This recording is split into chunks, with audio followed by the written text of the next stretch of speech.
이제 랩 3입니다. 그래서 이제 딜레이 언더바 밀리세컨드. 물론 딜레이 언더바 마이크로세컨드 가능합니다. 근데 이 데모에서 여기 마이크로세컨드 쓰게 되면 우리 눈에 볼 수가 없기 때문에 밀리세컨드라는 걸 사용을 할 거고요. 실제 우리가 저런 코드를 만들 수 있는 이유는 다시 한번 좀 보여드릴게요.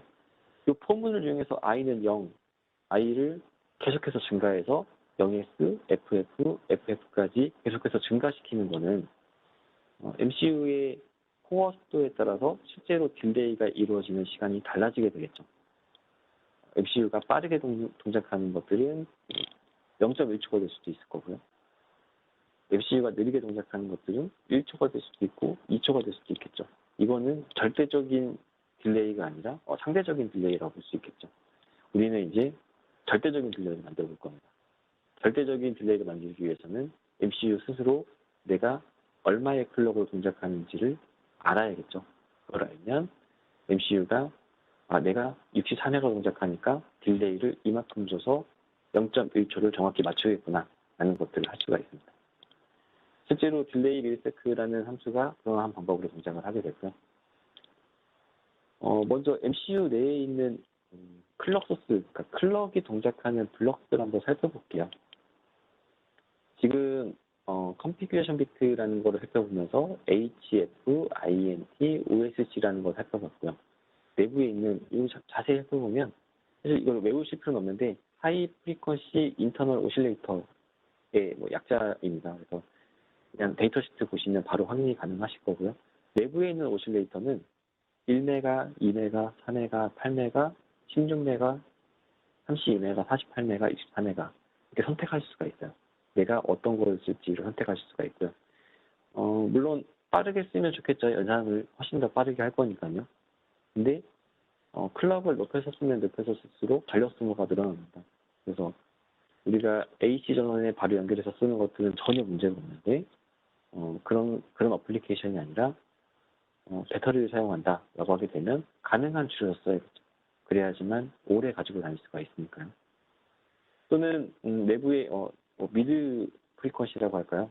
내부에 있는 오실레이터가 또 있는데요. 31.25 또는 이제 500kHz라는 낮은 주파수가 있는데 이런 거 같은 경우에는 굉장히 낮은 주파수로 전력 소모를 굉장히 낮춰서 오랫동안 사용해야 되는 어플리케이션에 사용할 수가 있습니다. 물론 이 32.25kHz 같은 경우에는 와치도 타이머라는 데에서 와치도 타이머 블럭이 가져다 쓰게 되고요.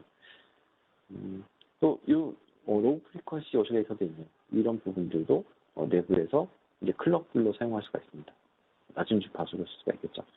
아마 이거 가지고 시계를 만들 수는 없지만 32.768이라는 클럭이랑 거의 비슷하죠. 그러니까 2의 16승을 하게 되면 6535가 되고요. 6535의 나누기 2 한 값이 사실은 31kHz 정도가 되거든요. 아주 정확한 게 떨어지는 값은 아니지만 이렇게 되면 이 클럭 가지고 0.5초라는 시간대를 만들어낼 수가 있기 때문에 이런 방법들로 이제 시계를 구현할 수도 있을 거고, 물론 이거 가지고 시계를 구현하지는 않습니다. 왜냐하면 내부에 있는 오실레이터는 내부에 캐패시터라는 것들을 가지고 충방전을 해서 구현을 하기 때문에 온도에 따라서 클럭이 굉장히 많이 틀어집니다. 그래서 그런 용도라기보다는 하나의 예를 든 거고요. 실제로 시계를 구현하실 때는 여기 세컨더리 오실레이터 부분에다가 32.768 크리스탈을 연결을 하시죠. 그래서 이거 가지고 이제 시계를 구현하시고 메인 클럭은 이제 내부에 있는 오실레이터를 사용하거나 이제 메인 클럭 밖에다가 8메가짜리 크리스탈을 쓰거나 하면서 이제 두 개의 클럭을 사용하시게 되는 경우도 있고, 제가 아마 이전에 한번 어떤 제품을 샀는데 시계가 달려 있었어요. 시계가 한 2, 3일만 지나도 5분, 10분씩 시간이 빨라지거나 늦어졌던 기억이 있었는데, 아마 설계하시는 분이 이런 데다가 정밀한 클럭을 쓰셔야 되는데 이 클럭을 안 쓰시고 메인 클럭 8메가만 가지고 시계를 구현하셨더라고요. 그래서 그러다 보니까 식탄이 되는 제품에도 불구하고 거기까지 테스트를 못 하셨는지 계속 2, 3일에 한 번씩 시간이 틀어지는. 근데 이제 고객센터에 문의를 해도 아마 그분들이 인지를 못하신 것 같더라고요. 그래서 거꾸로 알려드렸던 것도 있었습니다. 내부에 이렇게 생겨있는 것들이 모양이 먹스죠. 먹스라고 하는 것들은 COSC라는 거 가지고 112를 선택하느냐, 100을 선택하느냐, 선택하는 거에 따라서 어떤 클럭을 받을 건지 선택을 하게 되는 것들이죠. 그래서 그 COSC라고 하는 컴퓨테이션 비트를 통해서 110을 선택하게 되면 하이 프리퀀시 오실레이터를 입력받을 수 있는 거고요. 이 클럭을 받아서 내부에서 디바이드를 1로 하느냐, 2로 하느냐, 4로 하느냐, 512로 하느냐에 따라서 이게 또 클럭이 달라지게 되겠죠. 클럭을 낮게 쓰면 전력 소모가 줄어든다고 말씀드렸죠. 그래서 전력 소모가 연산을 빨리 하잖아 않아도 되는 그 순간에는 전력 소모를 낮추기 위해서 이런 디바이더를 사용할 수가 있고요. 전력 소모가 무방하다 아니면 빠르게 연산을 해야 된다라고 하게 되면 디바이드를 1로 해서 이제 바로 동작하시게끔 하실 수도 있고요. 여기 보시면 엔드 게이트죠. 여기 이제 엔드 게이트가 있고요. 어떤 엔드 게이트가 있고요. 슬립이라는 신호가 들어와서 이게 만약에 요 최종하는 버블이기 때문에 슬립이 1이고 버블을 통해서 0이 입력이 되게 되면 어떤 클럭이 들어오더라도 이쪽 부분이 0이기 때문에 클럭이 넘어가지 않겠죠. 그렇게 되면 시스템 클럭이 멈추는 거죠. MCU의 슬립 모드로 들어간다는 자체가 이 비트를 1로 만드는 겁니다. 그래서 이 엔드 게이트가 디세이블 되는 형태의 디세이블 되게끔 만들고 시스템 클럭이 멈추게 되는 형태로 하실 수가 있고요. 다른 것들도 마찬가지겠죠. SYS, CMD라고 하는 부분에 1로 접근하게 되면 이 셋 중에 하나라도 0이 들어오게 되면 이 블럭 자체가 디세이블 되기 때문에 페리페럴로 가는 클럭이 멈춰지게 되겠죠. 페리페럴은 우리가 주로 부르는 주변 장치라고 하는 것들이고 MCU 내에 타이머라든지 ADC라든지 이러한 블럭들이 되겠죠. 이런 부분들의 클럭이 생성되지 않기 때문에 이 관련된 페리페럴들이 동작을 하지 않게 되겠죠. 슬립도 여기 다시 볼 수가 있고요. 이제 아이들이라는 걸 통해서 시스템 클럭은 동작하지만 페리페럴은 동작하지 않는 형태로 이제 구현도 가능하고 이런 것들을 이용해서 이제 전체적인 파워 컨섬션을 제어하거나 각 블럭별로 속도를 제어할 수가 있습니다. 우리가 이제 랩 3에서는 언더바, 딜레이, 언더바, 밀리세크라는 것을 이용한다고 말씀을 드렸는데 이런 함수들을 쓸 수 있으려면 이제 컴파일할 때 이 500ms에 해당하는 것만큼 이제 MCU 컴파일러가 자동으로 NOP 명령어를 만들어 주게 됩니다. 그러려면 컴파일러한테 지금 이 코드는 또는 이 MCU는 얼마의 클럭으로 동작을 할 거야 라는 것을 알려줘야 되겠죠.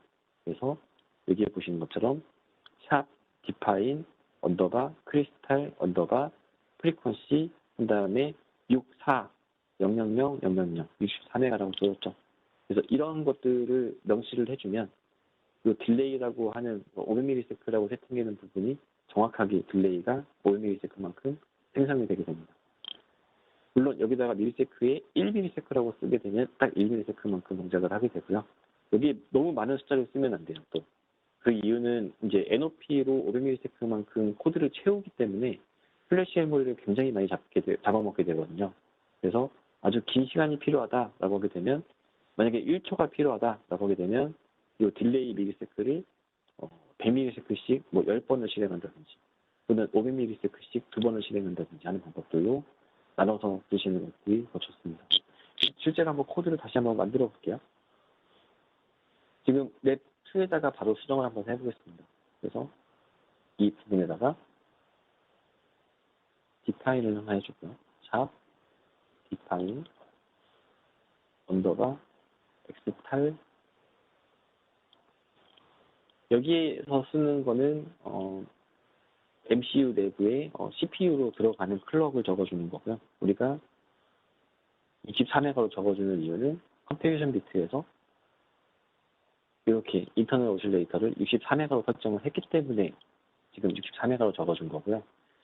경우에 따라서 4메가를 쓰시는 분들도 계시겠죠. 4메가 쓰시게 되면 여기 4메가가 아니라 여기다가 4메가 이렇게 정의를 해주시면 됩니다. 그리고 포문에 해당하는 부분은 언더바 딜레이 언더바 밀리세크 500 이런 식으로 쓰시게 되면 이제 정확하게 딜레이를 구현하실 수가 있습니다. 컴파일 한번 눌러볼게요. 네.